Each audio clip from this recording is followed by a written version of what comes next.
నమస్తే ఫ్రెండ్స్. ఈ వీడియో వచ్చేసి ఫిష్ కర్రీ చేస్తున్నాను. ముందుగా శుభ్రంగా కడిగి పెట్టుకున్న ఫిష్ కొన్ని పక్కకు తీసేసుకున్నాను. ముందుగా నేను ముక్కలై కోసాను కదా, వాటిలోంచి సగం తీసిన వరకులో ఉంటాయి. ఇవి ఉప్పు, పసుపు, నిమ్మరసం వేసి శుభ్రంగా కడిగి పక్కన పెట్టుకున్నాను. దానికి కావాల్సిన పదార్థాలు: ఆనియన్స్, ఉల్లిపాయ పచ్చపచ్చగా కొట్టుకున్నది, పచ్చిమిర్చి, టమాటా గ్రేవీ, అల్లం వెల్లుల్లి పేస్ట్, కొత్తిమీర, కరివేపాకు, కొత్తిమీర, కారం, ఉప్పు, చింతపండు గుజ్జు, ఒక నిమ్మకాయ, చిన్న నిమ్మకాయ సైజ్ అంతా చింతపండు తీసుకొని నానబెట్టుకొని రసం తీసుకున్నాం. వేరుశనగ ఆయిల్. ఇప్పుడు తయారు చేసుకున్నాం.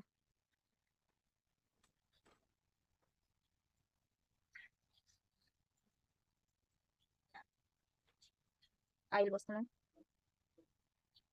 100 గ్రాముల ఆయిల్, కొంచెం మెంతిపిండి,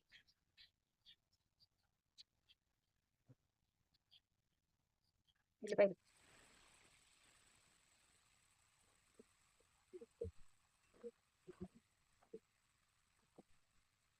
పెద్ద సైజు ఉల్లిపాయ ఒకటి తీసుకున్నామండి. ఇవి బాగా ఎర్రగా వేయించుకున్న తర్వాత అల్లం వెల్లుల్లి పేస్ట్ వేసుకున్నాం.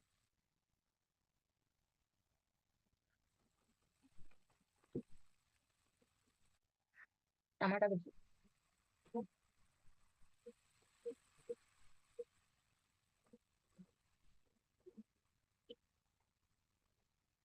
ఆయిల్ పైకి వచ్చే వరకు దీన్ని ఉడకించుకున్నాం.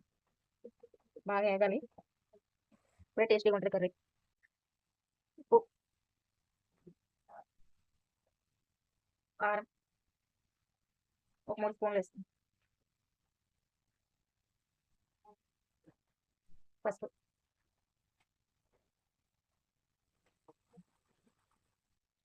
వాటర్ పోస్తాం.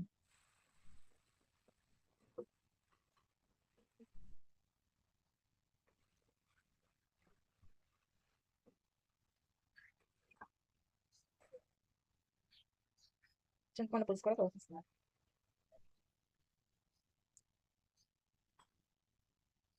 ఈ పులుసుని బాగా మరిగించుకున్నాం. ఉప్పు, కారం అన్ని సరిపోయినాయి కదా చూసుకున్నాం. సరిపోయినాయి. చాట్ ముక్కలు వేసుకున్నాం.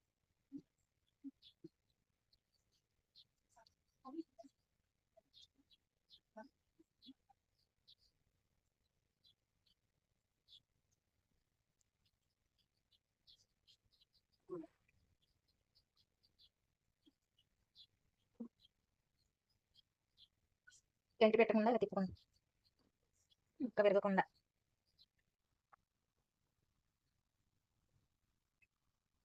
పచ్చిమిర్చి వేసుకొని ఒకసారి తిప్పుకుందాం.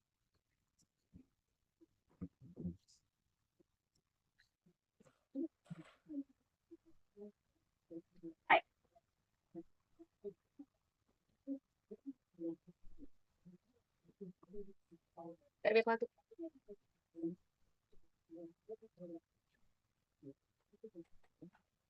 ఇంట్లోనే తయారు చేసుకున్న ఫిష్ మసాలా వేసుకున్నాం ఒక స్పూన్.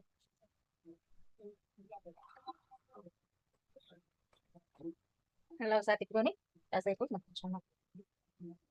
దగ్గరకు వచ్చేసింది. ఇంకొక 5 నిమిషాలు మసాలా పట్టినాక తీసేస్తాం. చేపల పులుసు అయితే రెడీ అయిపోయింది. లాస్ట్లో కొత్తిమీర వేసుకున్నాం. ఎంతో టేస్టీ ఉండే కర్రీ రెడీ అయిపోయింది. స్టవ్ ఆఫ్ చేస్తున్నాం.